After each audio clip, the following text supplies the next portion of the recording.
A warning for Pharaoh. On March the 3rd, during the 12th year of King Jehoiachin's captivity, this message came to me from the Lord. Son of man, mourn for Pharaoh, king of Egypt, and give him this message.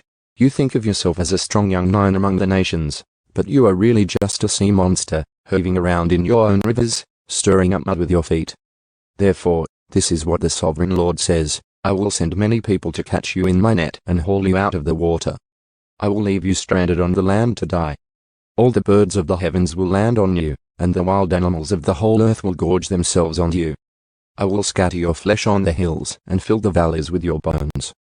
I will drench the earth with your gushing blood all the way to the mountains, filling the ravines to the brim. When I blot you out, I will veil the heavens and darken the stars. I will cover the sun with a cloud, and the moon will not give you its light. I will darken the bright stars overhead and cover your land in darkness. I, the sovereign Lord, have spoken. I will disturb many hearts when I bring news of your downfall to distant nations you have never seen. Yes, I will shock many lands, and their kings will be terrified at your fate. They will shudder in fear for their lives as I brandish my sword before them on the day of your fall. For this is what the sovereign Lord says: the sword of the king of Babylon will come against you. I will destroy your hordes with the swords of mighty warriors, the terror of the nations. They will shatter the pride of Egypt, and all its hordes will be destroyed. I will destroy all your flocks and herds that graze beside the streams. Never again will people or animals muddy those waters with their feet. Then I will let the waters of Egypt become calm again, and they will flow as smoothly as olive oil, says the sovereign Lord. And when I destroy Egypt and strip you of everything you own and strike down all your people, then you will know that I am the Lord. Yes, this is the funeral song they will sing for Egypt. Let all the nations mourn. Let them mourn for Egypt and its hordes. I, the sovereign Lord, have spoken. Egypt falls into the pit.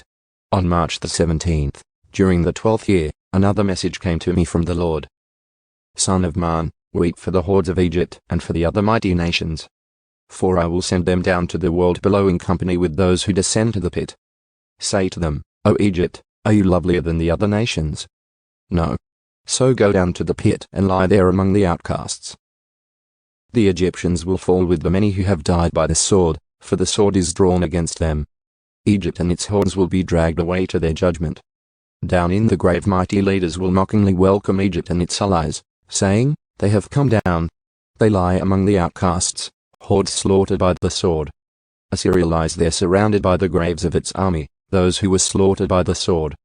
Their graves are in the depths of the pit, and they are surrounded by their allies.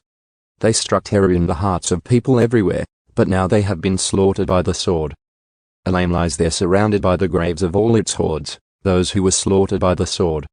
They struck terror in the hearts of people everywhere, but now they have descended as outcasts to the world below. Now they lie in the pit and share the shame of those who have gone before them. They have a resting place among the slaughtered, surrounded by the graves of all their hordes. Yes, they terrorized the nations while they lived, but now they lie in shame with others in the pit, all of them outcasts, slaughtered by the sword. Meshech and Tubal are there, surrounded by the graves of all their hordes. They once struck terror in the hearts of people everywhere. But now they are outcasts, all slaughtered by the sword. They are not buried in honor like their fallen heroes, who went down to the grave with their weapons, their shields covering their bodies and their swords beneath their heads. Their guilt rests upon them because they brought terror to everyone while they were still alive. You too, Egypt, will lie crushed and broken among the outcasts, all slaughtered by the sword. Edom is there with its kings and princes. Mighty as they were, they also lie among those slaughtered by the sword, with the outcasts who have gone down to the pit. All the princes of the north and the Sidonians are there with others who have died. Once a terror, they have been put to shame. They lie there as outcasts with others who were slaughtered by the sword. They share the shame of all who have descended to the pit.